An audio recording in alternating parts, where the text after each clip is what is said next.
بسم الله الرحمن الرحيم، والصلاة والسلام على أشرف المرسلين. أعزائي المواطنين، السادة الصحفيون، مرحبا بكم في النقطة الصحفية اليومية حول وضعية كورونا فيروس في بلادنا. اليوم يتميز بتسجيل 116 حالة موجبة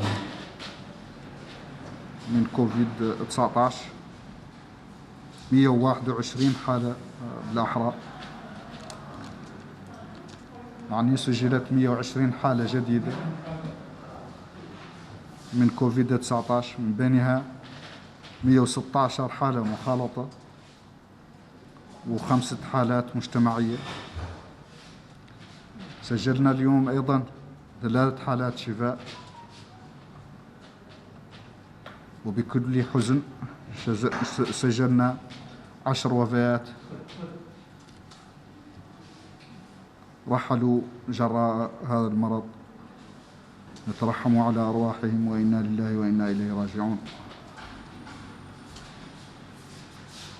وبهذا تكون عدد الحالات التي سجلت في بلدنا قد بلغت 1283 حالة،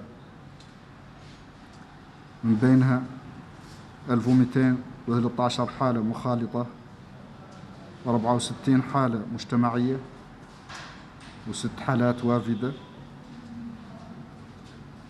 هذا وبلغ عدد الحالات التي شفيت 142، وبلغ عدد الضحايا 71 شهيد. نترحم على أرواحهم كلهم. أما الحالات التي هي قيد المتابعة الآن فعددها 1070، من بينها 970 حالة بدون أعراض، 81 حالة لديهم أعراض بسيطة، و19 حالة ذات أعراض متعقدة. أما بالنسبة للفحوصات وتم إجراء 537 منها اليوم، من بينها 46 فحص للمتابعة، و491 فحص للتشخيص، وتتوزع ما بين 397 في ولاية نواكشوط، 7 فحوص من البراكنة، فحص من قيدماقة، 5 من الحول الغربي، و6 من إنشيري، و69 من واذيبو. وهكذا وصل عدد الأشخاص الذين تم فحصهم 12855 شخص.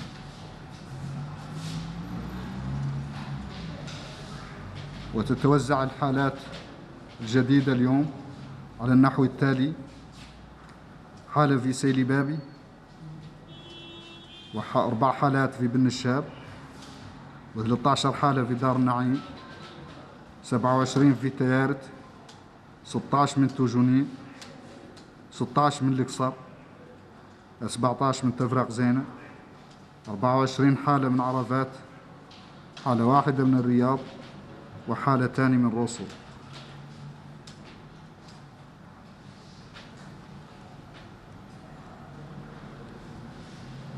Chers citoyens, chers journalistes, bienvenue au point de presse d'aujourd'hui,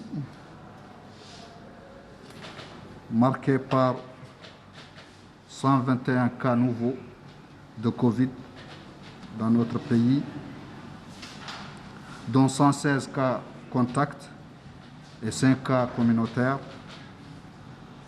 Nous avons enregistré au cours des dernières 24 heures 3 guérisons,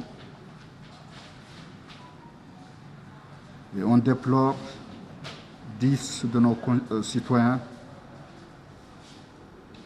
atteints par cette maladie qui nous ont quittés. Rahmatullahi alayna wa alayhim. 10 personnes, dont 2 étrangers, un Tunisien et un Sénégalais, et 8 Mauritaniens. نترحم على أرواح الجميع.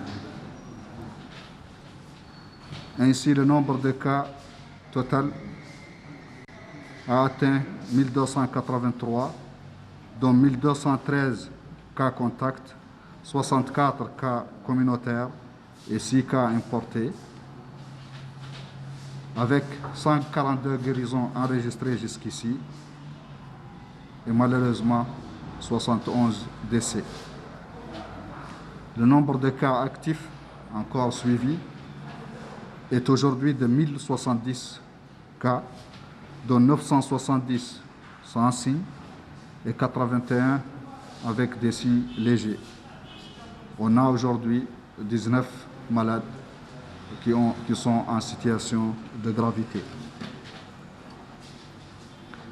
Quant au dépistage, on a réalisé au cours des dernières 24 heures 537 tests, dont 46 tests de suivi et 491 de diagnostic, répartis entre Nouakchott 397 pour les 3 régions, 7 tests du Brakna, 1 test du Guidimaka, 5 du Hod Larbi, 6 d'Inchiri et 69 de Nouadhibou. Ainsi, le total de tests réalisés jusqu'ici atteint 12 855 tests. Pour ce qui est des nouveaux cas, ils se répartissent ainsi qu'il suit entre les Muqata'a. Un cas à Sidi Babi, 4 à Ben Nchab, 13 à Darnaï, 27 à Teret, 16 à Toujouni, 16 à Oksar, 17 à Tevrakzena, 24 à Arafat, 1 à Riyad et 2 cas de Rosso.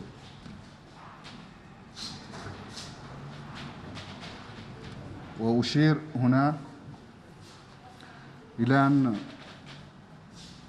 بالنسبة للفحوصات الآن نحن مرحلة انتقالية، ننتقل من الفحص الذي كان يتم إجراؤه عن طريق عينات تؤخذ من الأنف والحنجرة وتأخذ من الوقت ساعات إلى يوم أو يومين. ننتقل من هذا الفحص إلى الفحص السريع اللي يعطي نتائج موازية للنتائج اللي كان يعطيها الفحص الآخر، وكيف قلنا لا يسمح لنا بتسريع رد نتائج الفحص وتسريع وتيرة الفحوص. وسنبقي على الفحص الآخر بالعينات من الدم ومن الأنف والحنجرة، سنبقي عليه في حالات خاصة يحدها الأطباء المتابعين للمرضى، وعموما لكل الوفيات، لأن المتوفى يصعب إجراء الفحص السريع لديه، إذن لا بد من المرور عبر هذا الفحص اللي يقبل قليل من الوقت أو من ساعات إلى يوم أو يومين. وكذلك للشفاء سنجري الفحوصات المتابعة بالفحص السريع، غير إعلان الشفاء النهائي سيتم من خلال فحص عينة مأخوذة من الأنف والحنجرة. هذه هما الحالات الثنتين اللي لا يتم يستخدم فيهم الفحص اللي متعقد شوي ويقبل شيء من الوقت. وأدعو المواطنين على أنهم يتعاونوا معنا ويتفهموا، خاصة في حالات الوفيات اللي العائلات تكون في حداد، تكون ظروف نفسية صعبة، ومع ذاك نثقلوا احنا عليها بأننا نحجروا على الجذامين ونعطلوا إجراءات الدفن، مراسم الدفن. غير هذا ضروري، لأن الحالات الموجبة الجذامين اللي كانت مصابة بهذا المرض تكون معدية جدا، وفي الحقيقة هذه مجازفة ما نختار العائلات تقبلها، وبالتالي عندنا فرق مخصصة لهذا وتعرف طريقة التعامل مع الجذامي، وعند خروج نتائج الفحوصات تتحرك هذه الفرق وبالتنسيق مع العائلات طبعا إلى أن تتم مراسم الدفن في ظروف آمنة للجميع، وأيضا ظروف تعود تتماشى مع تعاليم ديننا من حيث إجراء صلاة الميت والترحم عليه. هذه الإجراءات وعدلت ياكنها تسرع من جهة من وتيرة تشخيص المرض ومتابعته، توسع من قدراتنا ياكننا نكثفوا من الفحص ياك تعود الصورة أوضح لدينا.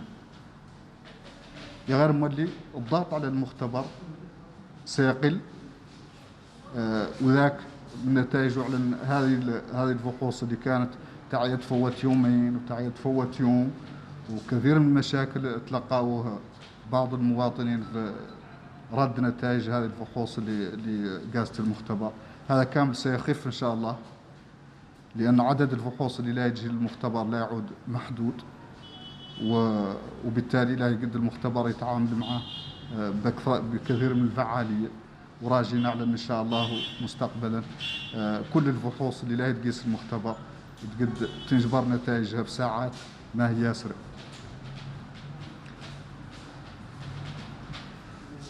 Je disais que nous sommes actuellement en transition entre deux approches de dépistage.